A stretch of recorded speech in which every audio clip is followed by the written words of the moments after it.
Welcome back. Today we're doing a deep dive into one of J.R.R. Tolkien's most personal and foundational stories, Beren and Lúthien. That's right. And our mission here isn't just to retell it.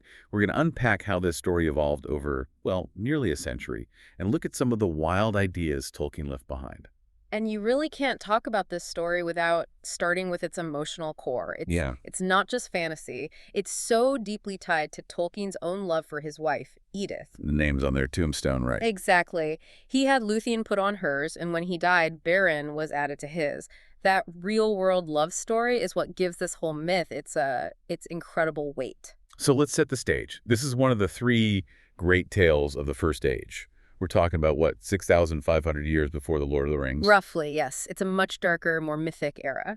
And the plot, at its heart, is about Beren, a mortal man who falls in love with Lúthien, an immortal elf maiden. A love story that her father, the Elf King Thingol, is not exactly thrilled about.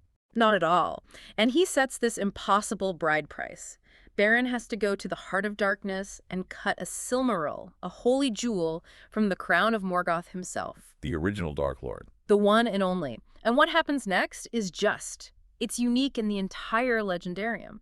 Beren is actually killed by the great wolf Carcharoth, but he is the only mortal man to ever return from the halls of the dead. And Lúthien's choice. I mean, that's the whole hinge of future history, isn't it? She gives up her immortality to be with them. She does. And that single act echoes through all the ages. They become the ancestors of the kings of Númenor, which, eventually leads down the line to Elrond and Elros. And their choice between mortality and immortality, it all starts here. It all starts here, which is why the 2017 book, edited by Christopher Tolkien, is so valuable. It's like looking over his father's shoulder. You see the story change from the first prose version, The Tale of Tinuviel, All the way back in 1917. to the epic poem, The Lay of Lúthien. And the changes are huge. Okay, this is the part I love. Because the characters we think we know were not always who they are. Beren, for example. Oh, this is the big one. In the earliest versions, Beren wasn't a man at all. He was an elf.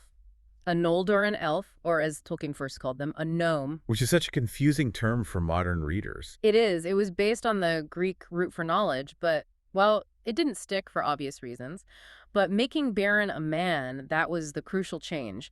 It introduces the central theme of the whole mythology, the clash between mortal and immortal fates. The story just doesn't have the same power if they're both elves. Not at all. And the villains were just as fluid. I mean, the first antagonist wasn't Sauron. It was Tevildo, Prince of Cats. A cat necromancer. It sounds like something from a completely different fairy tale. It kind of was. I think it shows Tolkien was still, finding his footing. Tom Shippey, a major critic, said he had not yet freed himself from his sources, like the Orpheus myth. But then Tevildo is replaced by Thu the necromancer. And that's the key step, because Thu is the very first appearance of Sauron. This is where Middle-earth's greatest villain gets his start, right in the middle of this love story. So tracking this evolution, it lets us see how Tolkien was deliberately making his world unique, pulling away from those older myths. Exactly. And in the process, some fascinating details got lost. The compiled book actually shows us how the elven kingdom of Doriath didn't just fall to an outside enemy. There was betrayal from within. A detail that gets smoothed over in the final Silmarillion. So what does all this evolution tell us about this story in the end? I think it really tells us that this became Lúthien's story. It's what one biographer called a female-centered fairy tale revisioning. She's anything but a damsel in distress. Absolutely not.